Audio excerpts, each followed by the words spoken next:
I want to give you guys a little warning of content, a trigger warning to those of the people that deal with sexual assault.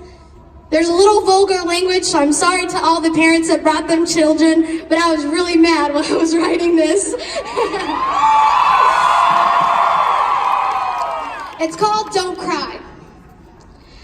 Don't cry, my mother told me, as I sat there staring at the TV. The hours passed by on that tragic Tuesday evening where I couldn't believe my eyes, couldn't believe what I was perceiving, you see. At that time, it was hard not to mourn. Hard not to think of the generations to be born in a country so divided at the root. It was torn, you see. That Tuesday night was just the beginning of this long, dreadful fight. The beginning of this battle, the beginning of this war, and we won't stop fighting till he leaves that office door, and there never, ever anymore.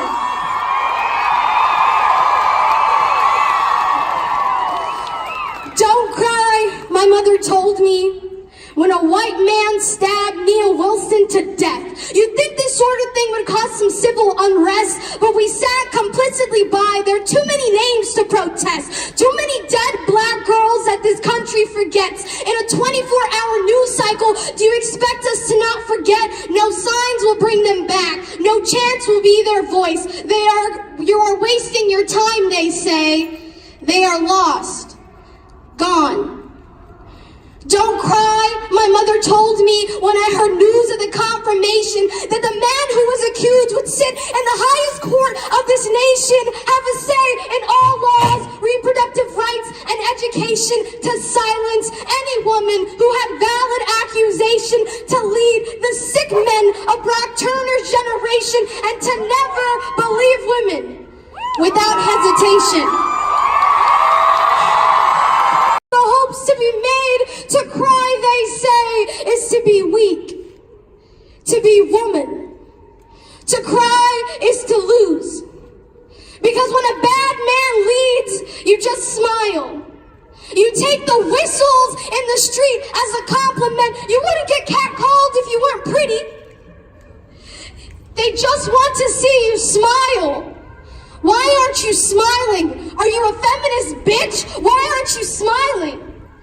When a bad man makes laws, you take the ass slaps as a compliment. They wouldn't invade your body if you weren't pretty. Who gives you the right to claim it yours in the first place? Don't worry about telling. He won't get sentenced anyway. His dad's the judge. Don't smile.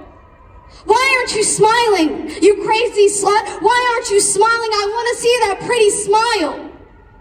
From a young age, I was taught not to cry. Told that nothing good came out of that womanly expression. But my tears are my way of washing my fear. I will bottle them and bathe on days where I feel hopeless. I will lend them to you when yours have run dry.